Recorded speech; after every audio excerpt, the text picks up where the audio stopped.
अस्सलाम वालेकुम स्टूडेंट्स, आप लोगों को आवाज आ रही है मेरी?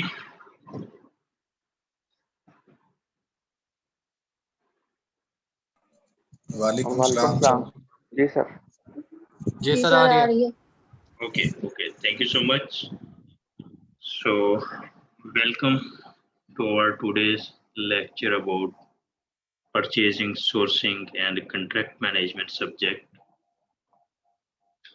आज का जो हम टॉपिक डिस्कस करने जा रहे हैं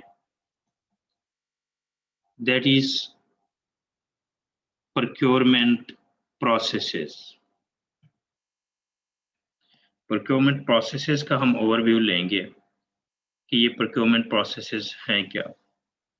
इससे पहले अगर हम अपने concepts को रिकॉल करें जरा into our previous lectures हमने डिस्कस किया परचेजिंग क्या है, procurement क्या है, contract management क्या चीज़ है, परचेजिंग और procurement के अंदर क्या डिफरेंस है, procurement और sourcing किस तरह से these are the same terms। आज हम सोर्सिंग को या प्रोक्योरमेंट को एक्सटेंड करने जा रहे हैं और इसके इन प्रैक्टिस जो प्रोसेसेस होते हैं इन्वॉल्व होते हैं प्रोक्योरमेंट के उनको हम डिस्कस करेंगे। इसके लिए यू जस्ट इमेजिन योरसेल्फ कि आप कहीं पे कोई एम्प्लॉय हैं, कहीं पे कोई परचेज ऑफिसर हैं, मैनेजर हैं, डायरेक्टर हैं और आपको कोई भी गुड्स सर्विसेज या वर्क्स प्रोक्योर करना है, खरीद करना है अपनी कंपनी के लिए, तो आपने उस प्रोसेस को कौन से प्रोसेसेस अडॉप्ट करने हैं और उन प्रोसेसेस के अंदर कौन-कौन सी चीज़ों को in depth in detail consider करना है। तो अपने आप को उस प्रोक्योरमेंट डिपार्टमेंट के फ्रेम के अंदर रखते हुए अपने इन चीज़ों को एग्जीक्यूशन के पर्सपेक्टिव से देखना है। So let's start the procurement processes overview.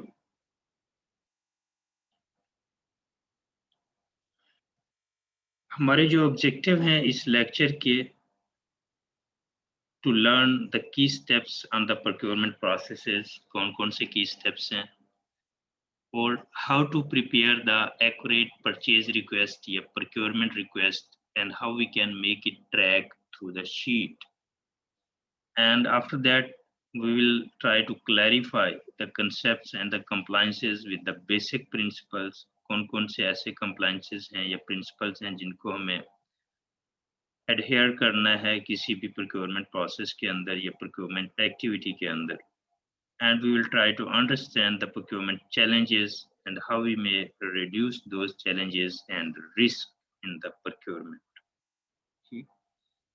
तो ये इसके ओवरऑल ऑब्जेक्टिव हैं इस लेक्चर के, इस डिस्कशन के जो हमने at the end of this lecture we have to obtain, we will try to obtain this goals.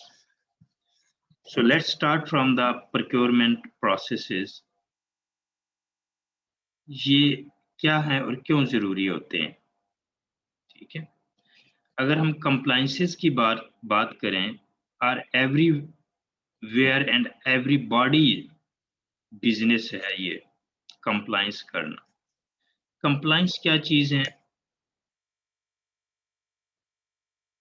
अगर हम कंप्लायंस को डिफाइन करना चाहें तो वो क्या चीज है कि कौन सी ऐसी चीज है जिसको आप कहते हैं कंप्लायंसेस के मुताबिक है, कंप्लायंसेस के मुताबिक नहीं है। कंप्लायंसेस ऑलवेज जो प्रोसेसेस, जो प्रोसीजर्स होते हैं, जो एसओपीज होते हैं, उनके मुताबिक अगर आप किसी चीज को एग्जीक्यूट करते हैं तो it's called that yes these are that fulfil the compliances. और इन एसओपीज को फॉलो करना, रूल्स को फॉलो करना, एसओपीज को फॉलो करना एवरीबॉडी बिजनेस है, तमाम एम्प्लॉयज की रिस्पॉन्सिबिलिटी है, तमाम डिपार्टमेंट्स की रिस्पॉन्सिबिलिटी है, तमाम प्रोक्योरमेंट पर्सनल्स की रिस्पॉन्सिबिलिटी है कि वो इन कंप्लायंसेस को इंश्योर करें कि due steps, due processes, due activities are being taken to obtain or to acquire any type of the goods, services, or the information, or even the work. ठीक है जी. तो compliances की assurity is much necessary कि उनको assure किया जाए कि वाकई वो meet हुए हैं या नहीं. तो उसके लिए you may see here कि the person is just looking through that mirror कि either the compliances are gonna meet or not. तो उसको आपने each step के ऊपर monitor करना है, उसको आपने view करना है कि either ये according to the rule है, according to the SOPs है, according to the क्या कहते हैं policies है. तो इन चीज़ों को step by step assure करना है. Then this is the major responsibility of procurement personnel कि आप अगर अपने आप को अपनी जिंदगी को आसान रखना चाहते हैं and you want कि in the future nobody shall ask you कि you did this wrong and you had some irregularities in the procurement or in the purchasing. तो उसको justify करने का सिर्फ एक ही तरीका है कि आप तमाम चीजें compliances के मुताबिक करें. उन compliances को meet करने के लिए you have to be careful and to keep eye view, bird view, and review at each and every step. So let's start it from the procurement cycle. Procurement cycle क्या है जी? It start from the need identification. किसी भी चीज को आप खरीदना चाह रहे हैं, procure करना चाह रहे हैं, it will start that what the good service or information you required. उसकी नीड जनरेट होगी. जब किसी चीज की कोई नीड जनरेट होती है तभी उसका कोई परचेजिंग का प्रोक्योरमेंट का कोई प्रोसेस शुरू होता है. तो first step is the identification of need कि किस चीज की जरूरत है जिसको खरीदने की नौबत आ रही है, जिसको खरीदना पड़ रहा है for the sake of the business, for the sake of that organization's benefit, for the sake of to keep smooth the operations of that particular business organization. So us need identification is one of the much important thing. आप ऐसा नहीं कर सकते कि you are living somewhere in the desert and you have to go to buy the boards that in the future if there will be any flood or something like that you will sail the boat. तो ऐसा नहीं हो सकता कि आप desert में रहते हुए जहाँ पे पानी आने के कोई इम्कान ही नहीं है और वहाँ पे आप कश्तियाँ खरीदना शुरू कर दें. जी जब यहाँ पे हम कश्तियाँ चलाएंगे जब पानी आएगा, तो पानी ने कब आना है, गॉड नो वेल कि कब आना है उसने. तो नीड की आइडेंटिफिकेशन इस तरह से नहीं होनी चाहिए कि you have to sell the boats at the desert, कि उसको अगर उसकी नीड आइडेंटिफाई की है तो that should be more accurate and genuine. yes that particular service or that particular good or that particular infrastructure is required at that particular place. तो need की identification हमेशा कहाँ से होती है? The person who need that, who required that. अब इस procurement cycle में नीड की आइडेंटिफिकेशन और the next step is purchase requisition. Purchase requisition और नीड आइडेंटिफिकेशन ये दो ऐसे स्टेप हैं which are not necessary or mandatory only for the procurement department but also mandatory to understand for the whole employee of any organization. आप जहाँ पे भी कोई जॉब करेंगे, जहाँ पे भी कोई आप बिजनेस एस्टेब्लिश करेंगे, तो आपको इन दो चीजों का पता होना बहुत जरूरी है कि नीड क्या है और परचेज रिक्विजिशन कैसे बनाई जाती है और कैसे जनरेट की जाती है. क्योंकि हमेशा परचेज रिक्विजिशन जो होती है, परचेज की जो रिक्वेस्ट होती है कि these things, goods, services we needed, तो वो उस पर्सन से जनरेट होती है, the person who need that. तो of course whenever you will be employed somewhere, आपको किसी ना किसी चीज की जरूरत पड़ेगी. कभी कोई स्टेशनरी की ज़रूरत पड़ेगी, कभी कोई आपको आईटी इक्विपमेंट्स की ज़रूरत पड़ेगी, कभी आपको कहीं पे ट्रांसपोर्टेशन की ज़रूरत पड़ेगी। तो इन तमाम ज़रूरियात को how you can meet, of course you will request someone कि someone have to provide you these type of the services, these type of the equipments or goods. तो जिसको आपने वो रिक्वेस्ट करनी है, of course there would be some procurement department, लेकिन उसको आपने कैसे रिक्वेस्ट करनी है, that must should be through the purchase requisition. ठीक है जी। तो ये purchase requisition is mandatory and much important for all of you कि आप खा किसी किस्म की भी जॉब कर रहे हो, खा किसी किस्म का भी बिजनेस स्टैब्लिश आपने किया हुआ है, तो परचेज रिक्वेजिशन आपके पास आपको पता होना ज़रूरी है, आपको बनानी आना बहुत ज़रूरी है। अगर आप अपनी डिमांड ही जनरेट नहीं कर पाएंगे, then how you can meet और how you can get that particular type of the service or the good. ठीक हो गया। So first step is purchase requisition कि आपने request करनी है। In detail we will see into the coming slide कि purchase requisition क्या है और किस तरह से बनाई जाती है और कौन सी information चाहिए होती है। After that, in this procurement cycle, number 3 is request for quotation. जब procurement department के पास that particular type of the request पहुंच जाती है, then they have to decide कि हमें ये चीज़, ये प्रोडक्ट्स प्रोक्योर कर देनी है। तो how they can make it procure? Of course, they need some, they need some, uh, of course, proposals from the various vendors and the suppliers कि उसकी क्या प्राइस है, क्या particular amount वो चार्ज करेंगे against that particular product or service. तो request for quotation में आप वो रिक्विजिशंस की इंफॉर्मेशंस डालते हैं और रिक्वेस्ट करते हैं अवेलेबल वेंडर्स को कि आपको उसके अगेंस्ट अपनी प्राइस बताए, कोट करे कि व्हाट ही और शी और that particular business will charge you against that particular product. Request for quotation के बाद of course those businesses will quote you, उसको हम कोटेशन कहते हैं। और उस कोटेशन के बाद the next step is your procurement committee will sit together and they will make a comparative bid analysis or summary bid analysis or comparative क्या कहते हैं स्टेटमेंट उसको आप कह सकते हैं कि जो कोटेशंस आपको रिसीव हुई, मौसूल हुई from the various vendors, you will make those compare कि which one is more best for you and gonna provide you best value for the money. ठीक है जी।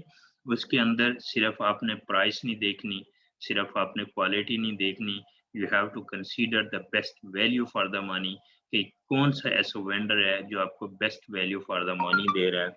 Best value for the money के ऊपर हम in detail discussion करेंगे coming lectures के अंदर कि best value for the money क्या है और इसको किस तरह से इंश्योर करना जरूरी है किसी भी प्रोक्योरमेंट एक्टिविटी के अंदर। Once you have prepared the bid analysis comparison और उसके बाद the vendor or the supplier which one is got more competitive edge from all others, तो उसको आप best value for the money के कंसेप्ट के ऊपर के रूल के ऊपर उसको आप अवार्ड करेंगे, that will be called the purchase order. आप उसको परचेज ऑर्डर प्लेस करेंगे। And after that purchase order जब आपने प्लेस किया, there will be some deliveries against that order जिसको हम यूजुअली गुड्स रिसीव्ड नोट कहते हैं या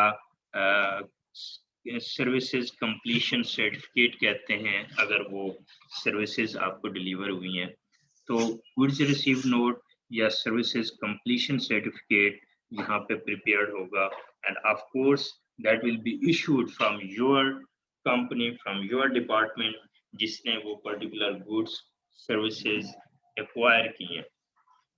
And after getting that goods received note, the supplier they will make they will charge you the invoice, they will send you the invoice to your finance department कि हाँ जी हमने ये goods या services आपको deliver कर दी हैं और उसके इस परचेज ऑर्डर के अगेंस्ट और हमारी इतनी अमाउंट जो है against this invoice you have to disburse अस।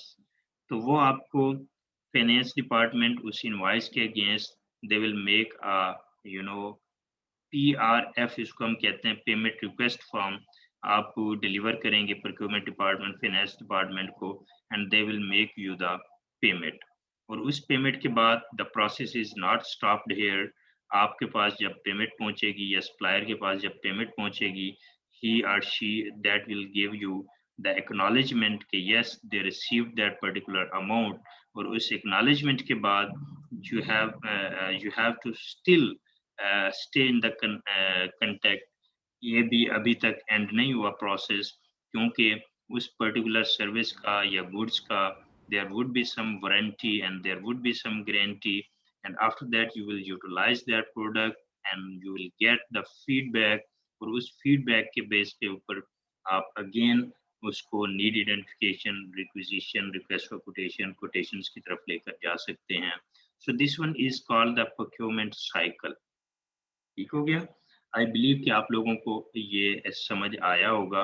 अगर किसी को कोई समझ नहीं आई प्रोक्योरमेंट साइकिल के ऊपर कि how it's work, you can ask me the question right now, और meanwhile we may discuss in the at the end of the class as well। Okay, so the next is the first thing, purchase requisition or purchase requests। purchase requests क्या होती हैं? purchase request या procurement request, ठीक है जी। what do I need to do, आपको क्या चाहिए, and what you have to do to acquire that particular product। सबसे पहले जब आपके पास नीड आइडेंटिफाई हुई, you must should be well aware about the specification of that particular product जो आपको वो चाहिए, वो जो प्रोडक्ट चाहिए। what the model you need, what the germination you need, what the size you need, what the gauge you need, what the parachutes, canvas are either kgs, liters, ठीक है, tons और dozens, किस तरह की और कितनी amount के अंदर वो चीज़ें चाहिए, किस स्पेसिफिकेशन की वो चीज़ें चाहिए। अगर वो फॉर एग्जांपल अगर कोई आयरन है तो you may see the gauge, the weight, okay, the strength level, PSI etcetera. अगर वो आपके पास कोई क्लॉथ्स हैं, यू मे सी द वो पैराशूट होंगे, कैनवस होंगे, कॉटन होंगे। तो इस तरह की स्पेसिफिक जो स्पेसिफिकेशंस जो होती हैं उस पर्टिकुलर प्रोडक्ट की, these must should be more clear in the purchase request या purchase requisition। ठीक है जी। and after that the second step is the request or the required date कि आपको वो particular product कब चाहिए, किस डेट तक चाहिए। डेट मेंशन होना जरूरी है कि how many days the procurement department have to complete that procurement cycle।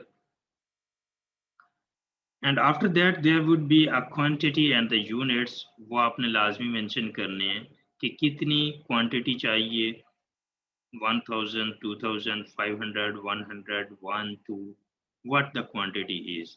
और उसका यूनिट क्या होगा, इधर वो केजी में होगी, लीटर में होगी, या वो डजन्स में होगी, तो इसका या फीट में होगी। इस यूनिट का भी उसके अंदर मेंशन होना बहुत ज़रूरी है। And then the next would be the estimated price in the market, कि मार्केट के अंदर उसकी एस्टिमेटेड प्राइस क्या है, वो प्रोडक्ट कितने में मार्केट के अंदर मार्केट में सेल हो रही है, या कितने में आपको वो प्रोडक्ट मिल सकती है, उसका एस्टिमेट होना बहुत ज़रूरी है। It not would be only not must be the accurate, but it must should be estimated। ठीक है, आप ये नहीं कह सकते कि इतने की ही है या इतने की ही होगी, लेकिन उसका कम से कम एस्टिमेट होना जरूरी है कि around 1000 to 1100, or you may say around 2000 to 2200, but you cannot say between 1000 to 200. This one is a huge difference. So there must should be a you know close and workable estimated price जो आपने उसके अंदर mention करनी है उस purchase request के अंदर, और उस एस्टिमेटेड प्राइस के बेस के ऊपर the budget holder, the persons from the finance, he or she will decide either they have the approved budget for execution of this procurement process or not. वो देखेंगे कि जी क्या उनके पास बजट अवेलेबल भी है, अगर अवेलेबल है तो क्या वो इस बजट में जितना वो अवेलेबल है इस प्रोडक्ट को खरीदने के लिए सफिशिएंट है या नहीं है। अगर वो सफिशिएंट है तो ईदर दैट इज स्पेंडेबल और नॉट, उस बजट को वो खर्च भी कर सकते हैं उस मद के अंदर, उस हेड के अंदर या नहीं। और if they can, of course the budget holder he or she will give you the approval about that particular specific amount of the budget. उस अप्रूवल के बाद what you have to do the next, you must should mention the name of the requester. जिसने वो request generate की है उसका name mention होना भी बहुत जरूरी है। So after that you would be in that position, either who was the person who did this request, and either the person is eligible to get or to obtain those type of the project or not. Okay? Just a minute, please.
Sorry.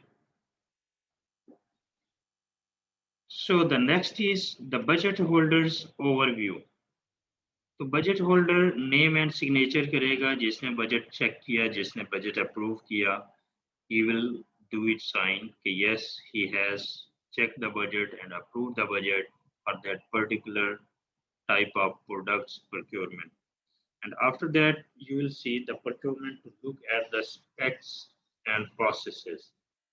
The procurement department के पास जब ये चीज आएगी तो उसने देखना है, उसने जो चीज इंश्योर करनी है, उन्होंने देखना है कि क्या स्पेसिफिकेशंस क्लियर हैं या नहीं है। अगर क्लियर हैं तो it's okay, then they will decide कि इसके ऊपर प्रोसेसेस कौन से लागू होंगे, प्रोक्योरमेंट के प्रोसेसेस कौन से लागू होंगे। अब प्रोक्योरमेंट प्रोसेसेस के ऊपर हमारा नेक्स्ट जो लेक्चर होगा उसके अंदर हम डिस्कस करेंगे कि प्रोक्योरमेंट प्रोसेसेस कितने तरह के होते हैं, कौन कौन से होते हैं, और ईच प्रोक्योरमेंट प्रोसेस को फिर हमने one by one step by step discuss करना है। यहाँ पे मैं जस्ट आपको एक ओवरव्यू दे देता हूँ कि प्रोक्योरमेंट प्रोसेस एक हो सकता है कि वो पेटी कैश से थ्रू हो, कि उसकी अमाउंट ही थोड़ी सी है, 2-4-5 हज़ार की चीज़ है, तो हो सकता है आप अपने पेटी में से कैश उठाएं और उसको खरीदारी कर लें, परचेज कर लें। Other there would be some quotation process, हो सकता है वो अमाउंट 1 लाख या 1,50,000 तक की हो, जिसको आप 1 या 2 या 3 कोटेशंस में खरीद कर सकते हो। अगर अमाउंट ज़्यादा है तो then there would be some chance कि उसको आप रिस्ट्रिक्टेड टेंडर की तरफ लेके जाना चाह रहे हो, फिर टेंडर की ओपन टेंडर की तरफ लेके जाना चाह रहे हो, नेशनल टेंडर हो या इंटरनेशनल टेंडर हो, तो ये डिफरेंट प्रोसेसेस हैं प्रोक्योरमेंट के टू एक्वायर द गुड्स और सर्विसेज के। तो उन प्रोसेसेस को हम फर्दर इन डिटेल देखेंगे कि उस परचेज डिपार्टमेंट ने, प्रोक्योरमेंट डिपार्टमेंट ने स्पेसिफिकेशन देखने के बाद डिसाइड करना है कि इसके ऊपर कौन सा प्रोक्योरमेंट प्रोसेस लागू होगा। Once they have identified the procurement process, उसके बाद specification अगर complete नहीं है, if the specs are not complete and not clear, the purchase request or requisition will be returned it to the requester। जो भी request कर रहा था उसको ये वापस कर दी जाएगी and he or she would be requested shall make it more clear and comprehensive। ठीक है जी। और अगर वो कंप्लीट है, उसकी रिक्वेस्ट स्पेसिफिकेशंस बिल्कुल ठीक हैं, then you would be you know step forward. आप उसका प्रोक्योरमेंट प्रोसेस आइडेंटिफाई करेंगे और उस प्रोसेस के तहत उसको प्रोक्योरमेंट साइकिल के अंदर डाल देंगे कि अगर वो पेटी कैश प्रोक्योरमेंट है तो उसको आप पेटी कैश के थ्रू प्रोसेस में डाल देंगे। अगर वो आपका कोटेशंस बेस्ड प्रोक्योरमेंट प्रोसेस में आ रही है तो उसमें डालेंगे, टेंडर बेस में आ रही है तो उसमें डालेंगे। ठीक है जी। The next is approval from the concern manager. अगर ये सारी चीजें हो गई हैं, वो भी ठीक थी, आपने प्रोक्योरमेंट प्रोसेसेस का भी देख लिया कि जी this procurement process will apply on that, आप उस परचेज रिक्वेस्ट को you will get the approval from a concerned manager, you will get it signed that request। concerned manager से आप उसको साइन कराएंगे कि जी ये वाली product against this budget requested by that particular person required to that date for that particular reason is gonna approved, and the budget holder from the finance has already done that approved from his or her side। अब आपकी approval इसके ऊपर चाहिए। The concern manager जो भी उसका होगा, authority होगी, he or she will make it sign, and after that your purchase requisition will be completed। ठीक हो गया जी। ये था आपका परचेज रिक्वेस्ट या परचेज रिक्विजिशन का प्रोसेस। यहां तक किसी का कोई क्वेश्चन प्लीज? नो सर, सही है sir. No sir. No question. New students, new, absolutely new from the first semesters, आप लोगों का कोई क्वेश्चन इसके अगेंस्ट, स्पेशली एमएस वाले स्टूडेंट्स जो है? सर ये approval from concern manager please एक दफा रिपीट कर दीजिए। ओके बेटा, approval from the concern manager and approval from the budget holder. Budget holder आपका जो होता है कंसर्न फाइनेंस पर्सन होता है, जिसके पास उस बजट्स की इंफॉर्मेशन होती है, वो आपका बजट होल्डर होता है। और कंसर्न मैनेजर जो उसका हेड होगा, जो उस प्रोजेक्ट का हेड हो सकता है, उस डिपार्टमेंट का हेड हो सकता है, उस इंस्टीट्यूट का हेड हो सकता है, उसको हम कह सकते हैं कंसर्न मैनेजर। फॉर एग्जांपल, अगर मैं बात करूं institute of business management and administrative sciences की, so the concern manager would be of course the director of IBM and AS. इसी तरह से आप अगर किसी एबीसी कंपनी की बात करते हैं कि उसका कंसर्न मैनेजर कौन सा होगा, तो कंसर्न मैनेजर वो प्रोक्योरमेंट डिपार्टमेंट की अगर कोई रिक्वेस्ट है परचेज के हवाले से तो उसका भी मैनेजर हो सकता है। कोई अगर मार्केटिंग डिपार्टमेंट से रिक्वेस्ट है तो मार्केटिंग मैनेजर हो सकता है। अगर कोई ऑपरेशंस मैनेजमेंट डिपार्टमेंट या सप्लाई चेन मैनेजमेंट डिपार्टमेंट से कोई रिक्वेस्ट है तो उसका जो मैनेजर होगा वो उसका कंसर्न मैनेजर हो सकता है। या इसके अलावा जिसके पास उस स्पेसिफिक अमाउंट और बजट की को अप्रूव करने की, उसको स्पेंड करने की पावर्स होंगी, he or she would be a concerned manager। ठीक है? Yes sir. जी सर। ओके तो यहाँ तक हमने डिस्कस किया परचेज रिक्वेस्ट को। सबसे पहले नीड आइडेंटिफाई हुई, then we did a purchase request, और अब हम जाएंगे किस साइड पे, रिक्वेस्ट फॉर कोटेशन के ऊपर।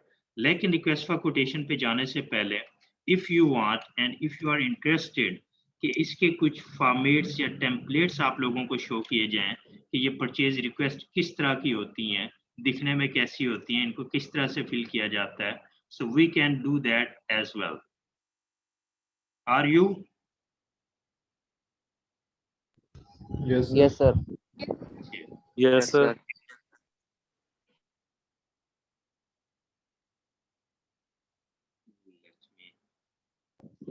Excuse me sir. जी जी, सर ये परचेज रिक्वेस्ट को हम तो वो भी कह सकते हैं कि ये जो हम अपना ऑर्डर करते हैं कोई चीज समथिंग, मसलन सर लाइक डिमांड लिस्ट होती है हमारी तरफ से, हम लाइक हम किसी ऑफिस में जॉब कर रहे हैं तो हम अपनी तरफ से एक डिमांड देते हैं, तो वो परचेज रिक्वेस्ट होगी जो हम कंसर्न डिपार्टमेंट में आके भेजते हैं, जब उसको हम डिमांड लिस्ट भी कह सकते हैं। उस डिमांड को जो चीज आपको चाहिए उसको अगर आपने, एक तो ये है कि you just did that and you ask someone, जो आपके बिहाफ पे आपने उसको एक लिस्ट बनाई और एक ईमेल कर दीजिए ये आपकी डिमांड है, वो नहीं।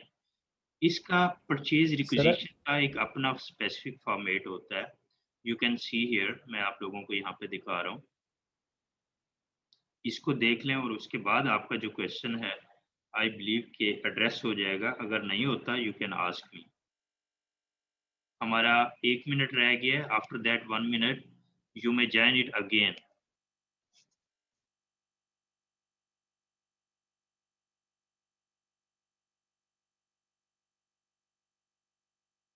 सर कम अमाउंट की प्राइस पे अगर कोई चीज़ है वो तो हम परचेज कर सकते हैं खुद से, और अगर ज़्यादा अमाउंट की है तो फिर अप्रूवल लेनी पड़ेगी। जी, पहले हम थोड़ा इस और परचेज जैसे रिक्विजिशन ऑपरेशन को फॉर्मेट को डिस्कस कर लें और उसके बाद हम नेक्स्ट पे जाते हैं। ये आपके सामने है रिक्विजिशन, ठीक है जी।